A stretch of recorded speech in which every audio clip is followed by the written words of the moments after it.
Americans were counting and telling up content of how much would they get souvenirs during the upcoming holidays in the land of the cherry blossom, even with their unchanged salary, as the XY dollar currency index has risen like crazy this year.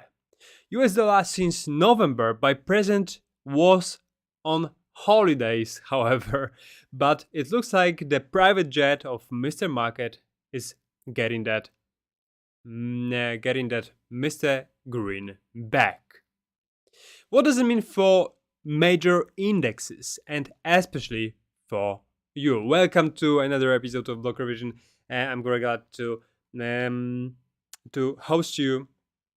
And if you haven't noticed, there is a live chat going on, and just write down what's up in your world down there. So I'll be aware of that everything works fine at first, and to just get an answers to your questions. So at first, let me find out once that everything going live. All right, so we can jump into an intro.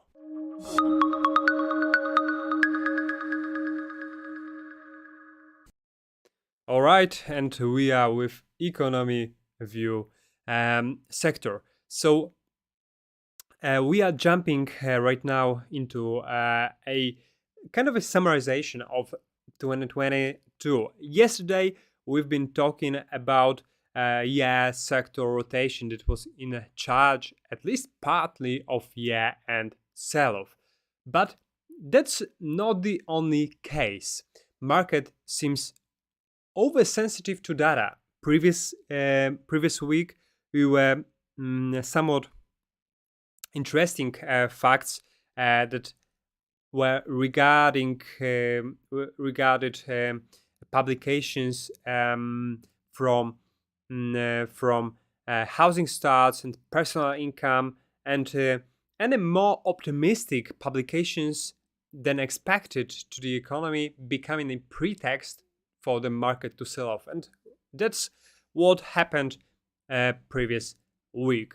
Stronger data of the elements that I just have mentioned, so personal income and what was it? The housing starts has caused a broad of even more bears to the market. So stronger than expected data lend support to the Fed's view that the economy can bear further policy tightening without tipping into a recession for the bearish driven market at least. So, and that is, in my opinion, that is why a year-end bounce in US stocks has come to a screeching halt.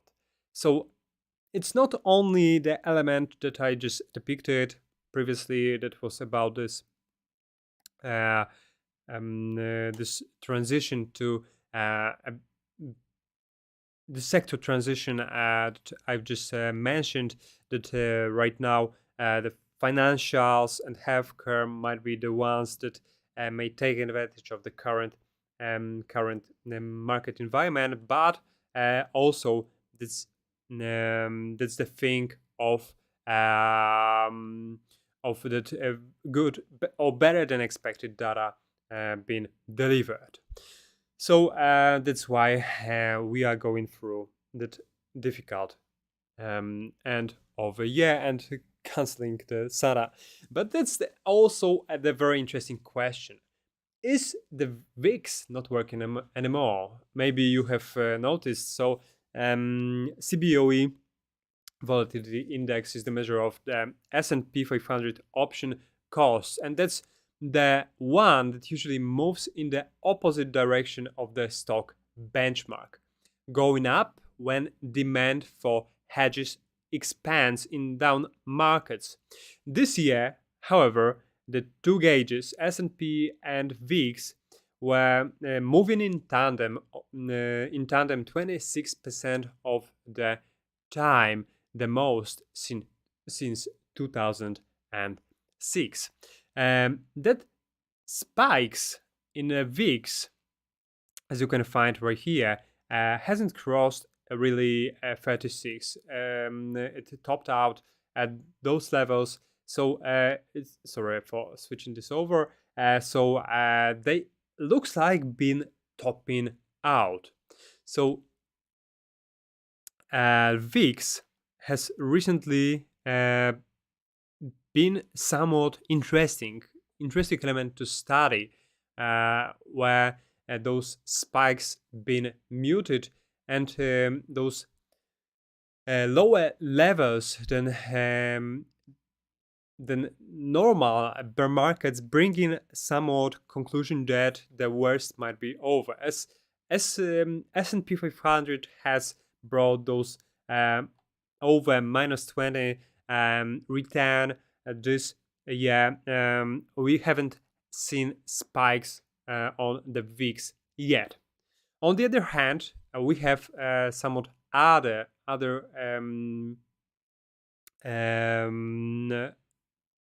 sort out of this thing.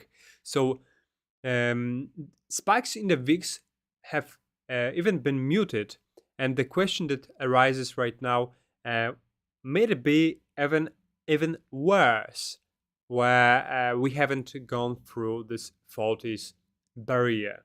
So that's why the normal question, the natural question that arises is whether the things absolutely may even get out of control even more. So going up, demand for hedges expands in down markets. That's the one of the conclusion out of the thing. And this year, these two gauges have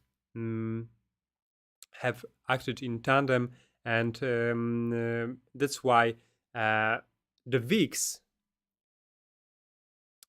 even if has dropped, it has also arisen the element of rising markets. So VIX performance is logically underlining its unusual swings in a defensively positioned investing community that has shifted their hedging preference to areas like shorting index futures. So it looks like the market is cheerful for drawdowns and expects them.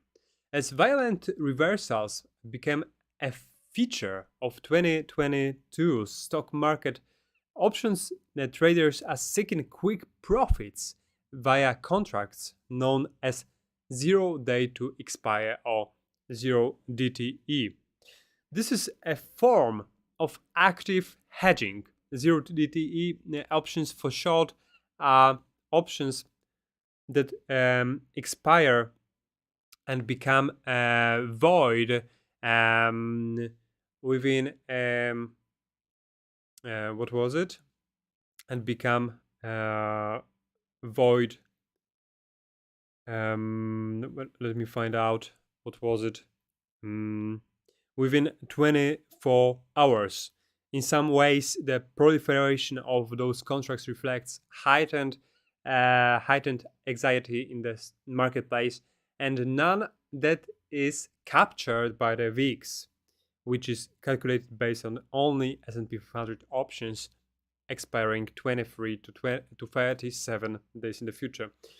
So it looks like volatility has changed in part due to the existence of these short-term options contracts. The relationship between the VIX and stock market bottoms today might be different from the relationship seen in the past. This is why you should never settle in terms of market knowledge, and this is why you may consider subscribing Blockrevision. All right, heading next. Is inflation to be played next year? So we have seen the bond market that is expecting inflation right here, with those arisal on the front. Sorry for switching over, heading from square one. Last year it was the Fed that was right where the market is it to go. On the other hand, at almost every prior year, that was Mr. Market that had its prevalent voice. For the next year, Fed, however, is pretending that everything may be done, and that's why they may get shockingly spooked. Inflation is going away and the economy is steady. That's what they say. So they're finding a pathway to slowing down the pace of hiking interest rates.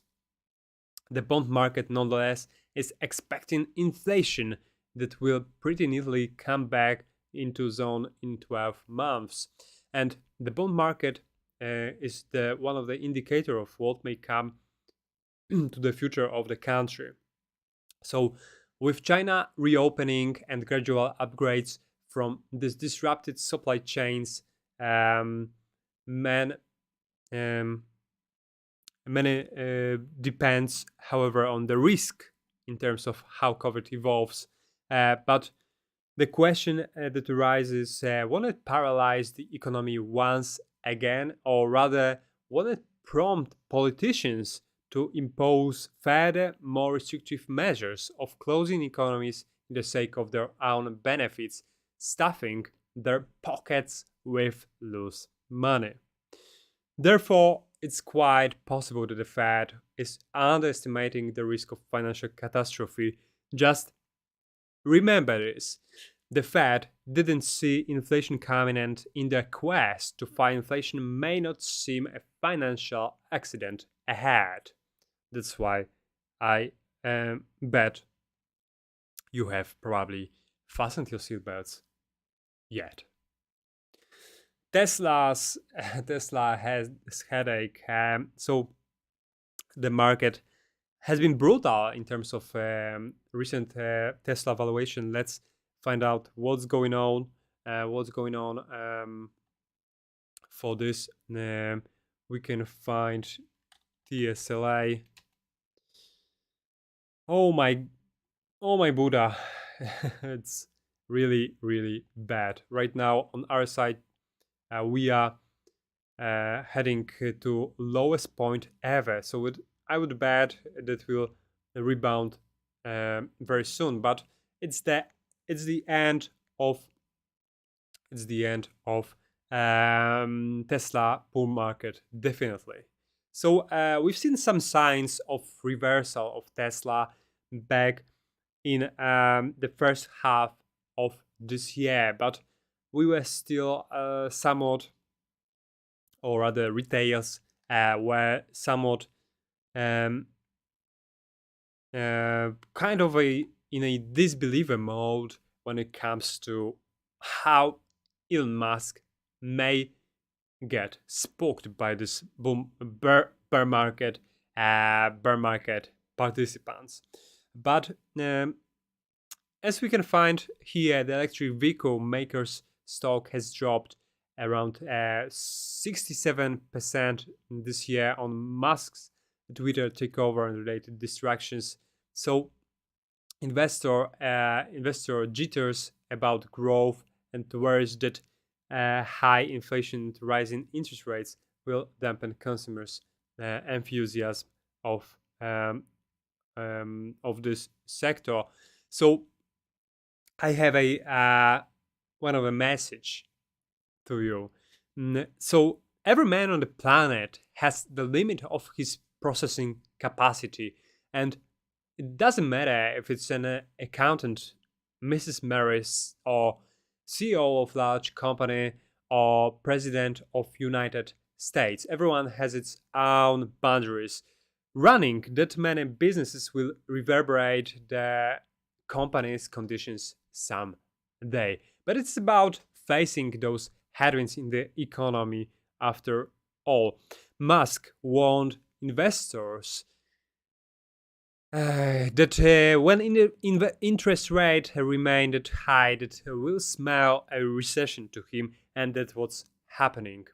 The valuation of Tesla has been adjusted for these loose fiscal policy conditions and not of the current. So EVs had its boom, but what goes up that quickly also must come down one day, and that's a day of reckoning for Mr. Musk and his workers, whether they'll be able to sail through this heightened interest rate ocean as when the wind in the sails were before.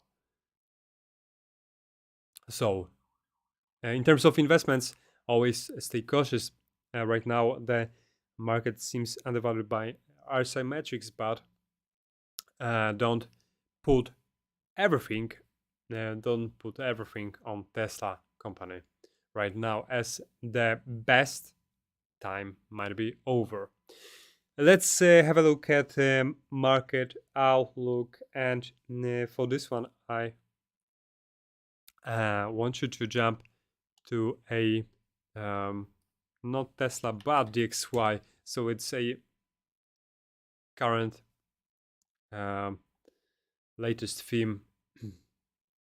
So DXY is forming somewhat resembling a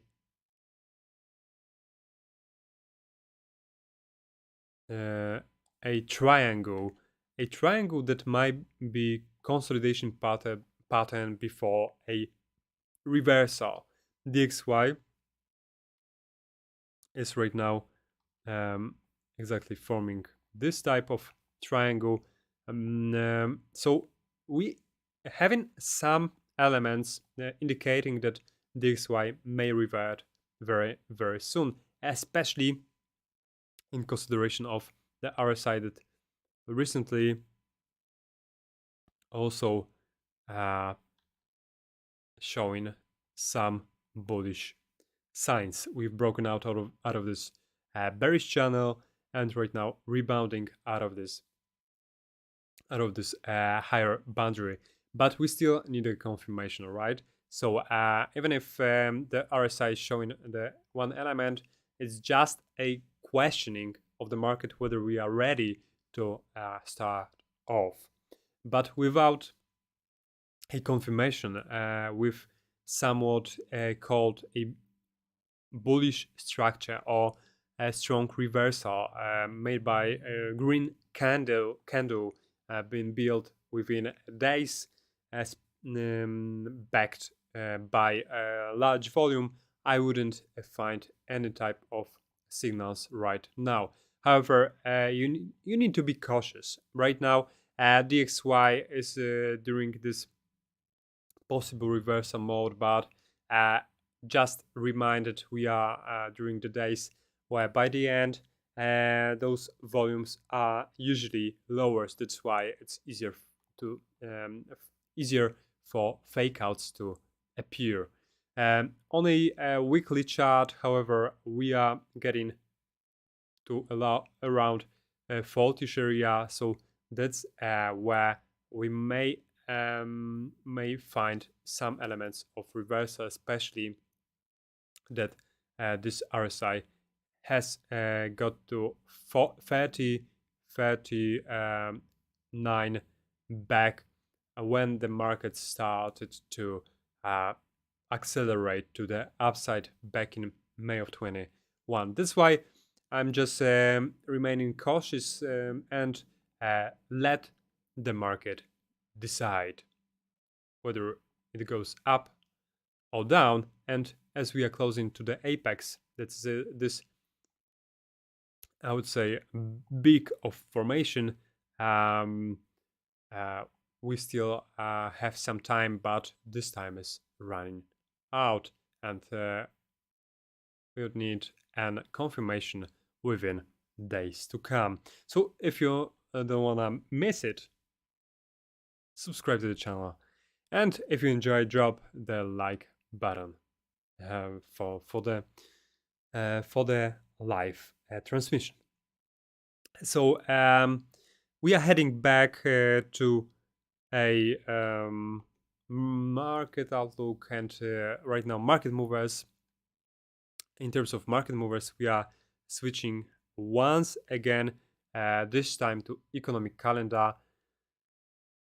So this week is, as I said, not really packed with events. We still have many indicators that we are trying to assess the outcome, whether it's bullish or bearish for stocks. In terms of inflation, however, the many elements are throwing the light on the matter that it is yet to remain with us for longer. As you can find right here,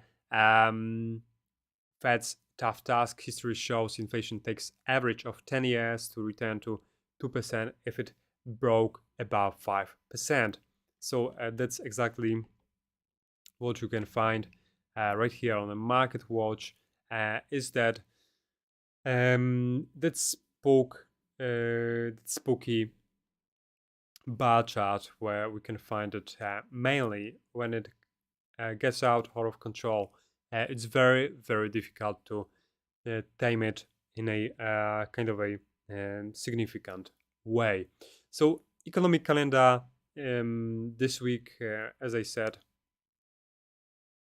doesn't look very very important to market trades, and we wouldn't expect any type of pivot regarding of what may turn up. But as I said yesterday, initial jobless claims is the one element that may prompt Fed in this way or the other. That's why that's on my radar for tomorrow to watch. So that was the element of market movers right now, and let's head to trade idea section. For today, in terms of trade idea, I have a US 100 as that's the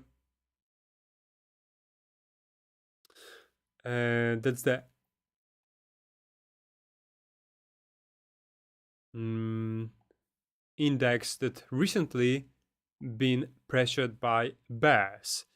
So in terms of it's rather short-term proposition in terms of US 100, as we do find we are closing very quickly the lower boundary set on 10.68. So I do a bet as every single spike, every significant spike has been tested twice on US 100.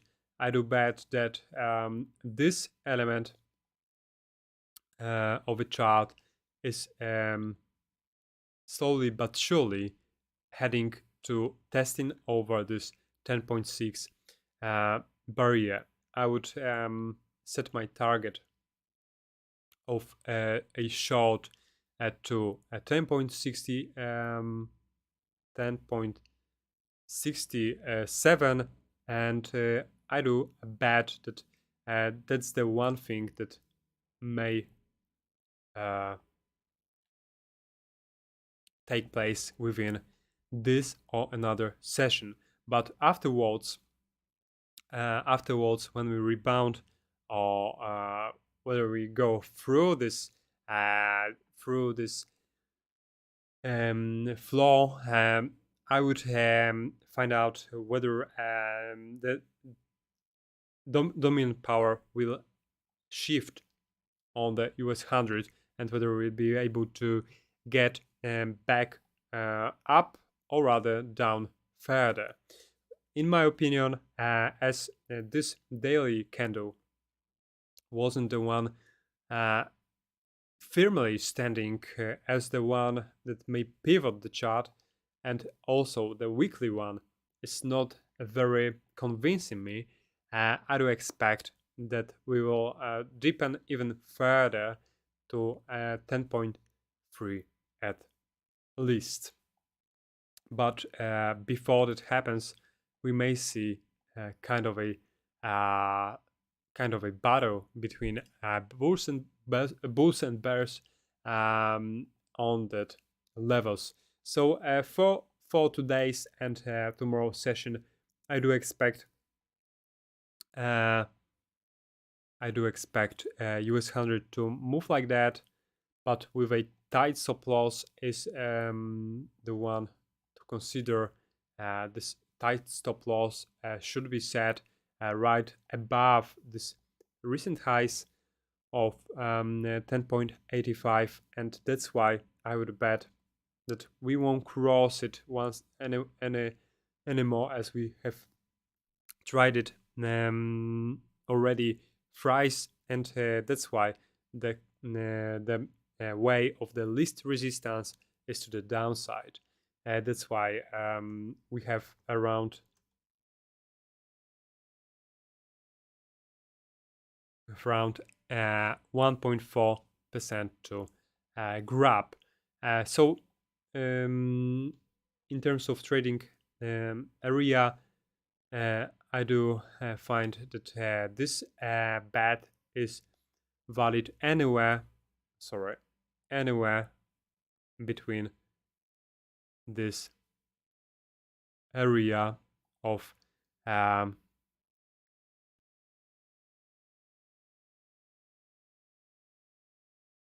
I can't